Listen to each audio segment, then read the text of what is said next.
You are watching NetSoft IT Academy. 905-812-2923. info@netsoftacademy.com. www.netsoftacademy.com. So now let's start with lab number 28. Lab number 28 is about configuring mobile devices and Microsoft Outlook anywhere. Now, first things first, we will navigate to our Exchange Admin Center. And once we are here, we'll click on Mobile. And under that, we'll look at Mobile Device Access. Now, you can see that the Exchange ActiveSync settings they need to be set up, or you need to allow, or you need to select an administrator to quarantine. So I click on Edit here. And under this, I select allow access, or let's say quarantine. Let me decide who to block, who to add. And under the plus icon, I add the administrator here. Click on OK and click on Save. Now, once I do this, I'll be able to move up and set up the next things here. So now, again, on the mobile device mailbox policies, I click on New. Now, under this, I need to give this a name. So let us say let's not create a new policy. Why? Let's work with the default policy that we have, which I personally don't recommend working with the default policy or messing with it. But since it's a testing environment, we can do this.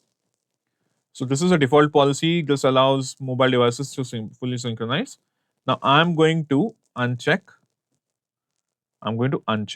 this part here. And I'll click on security now.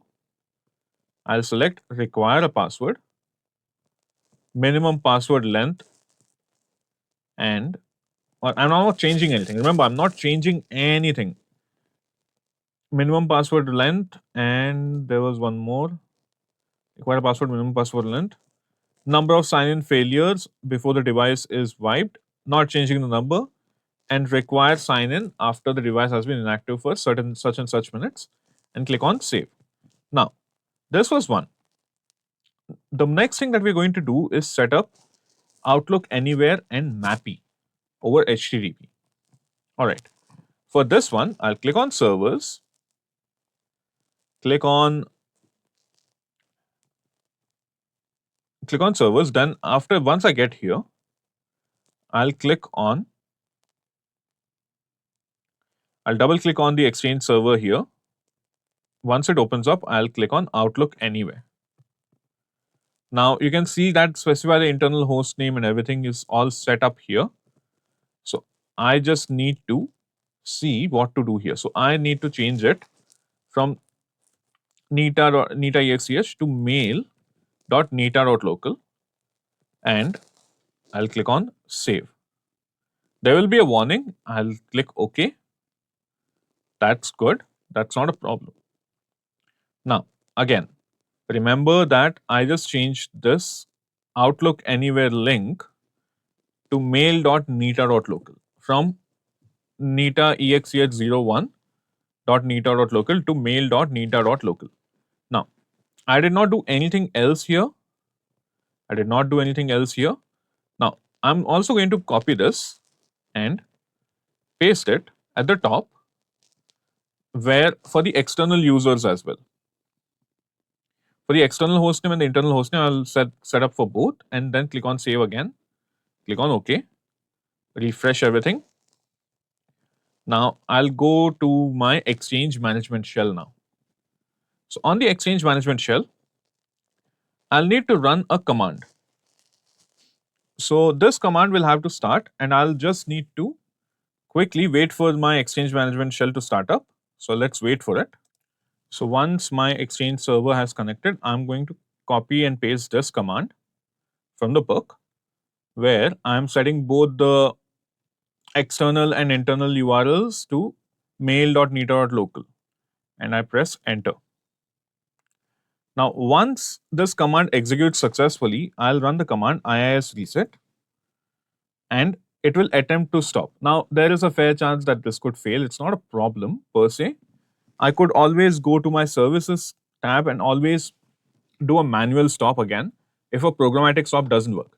But this also concludes our lab here. So this is the end of lab number 28. And you can see it says access is denied. You must have the either this one or the domain administrator, which, by the way, I am logged in as the enterprise admin. So if you see this error, the easiest solution for this is go to tools, click on services, just find your IIS service. So it is the internet, it is the IIS admin service right here. So you just right click and you can see that it is not running at the moment. So you just start. Now once this is running, if you try the command again, you might notice that it would have a better effect. And in case it doesn't, we just restart the computer. That's the easiest way. See? So it's a very simple trick. Sometimes services are not running in the background. You just need to go and give them a good kick and get them to work. So I hope you guys enjoyed this lab. So I'll see you in the next lab. Thank you so much. Thank you for watching NetSoft IT Academy.